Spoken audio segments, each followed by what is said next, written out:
कम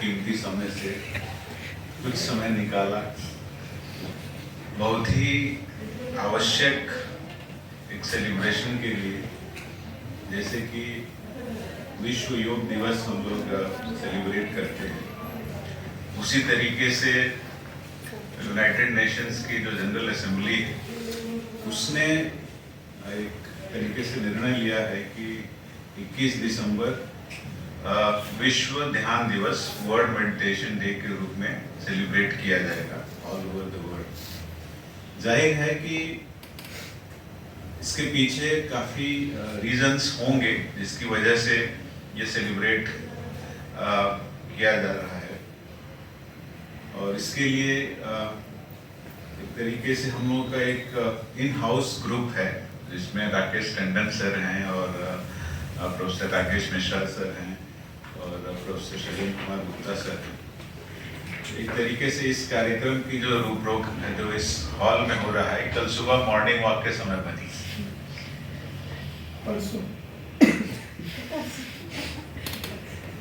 नहीं सर, कल सम्मानित सदन एवं अति सम्मानित मंच, संक्षेप में ही मैं इसको आगे बढ़ाता हूँ। सर्वप्रथम हम लोग प्रणाम करते हैं जगत गुरु, जिनके द्वारा ये योग विद्या इस पृथ्वी पर आई। तो कौन है वो जगत गुरु? थोड़ा पार्टिसिपेशन आपका होगा तो आप भी इसके बारे में जानने लग जाओगे सर। महर्षि पतंजलि। हाँ, हमारे जगत गुरु हैं कौन? योगेश्वर श्री कृष्ण। अगर गीता में थोड़ा भी पढ़ा होगा आपने तो उसमें ये चौथे अध्याय में वर्णित है कि योग विद्या श्री कृष्ण तो सब जानते ही थे। उन्होंने सबसे पहले योग विद्या किसको दी? सूर्य को। सूर्य ने अपने पुत्र इक्ष्वाकु को, और ऐसे ही ये परंपरा चलती चली आ रही है। अब बात आई पतंजलि की। तो पतंजलि ऋषि कौन थे? जिन्होंने इस योग को चैनलाइज किया।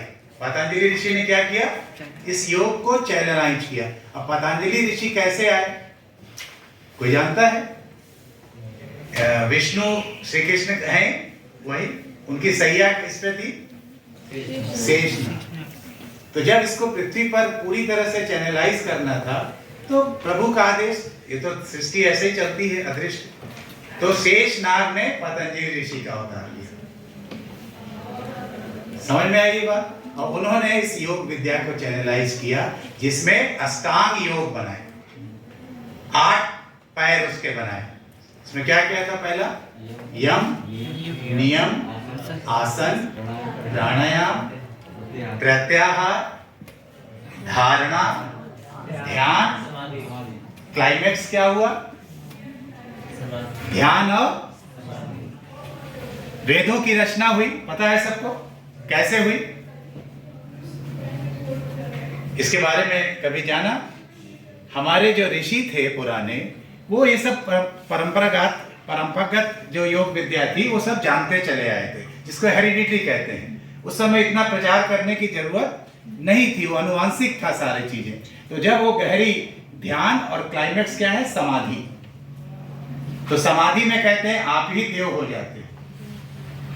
तो जब वो गहरी समाधि में गए तब उनको एक किरण आती हुई कि अपने आप से रोशनी आई कि नहीं नहीं, अब इसको ज्ञान को लिखना है।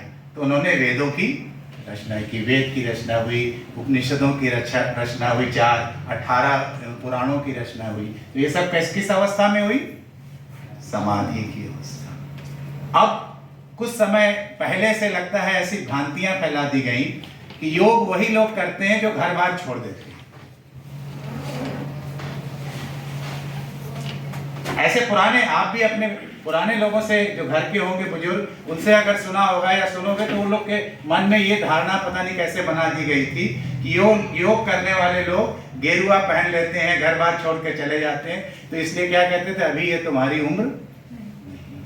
जबकि योग का पहला ही शब्द है योग कर्मसु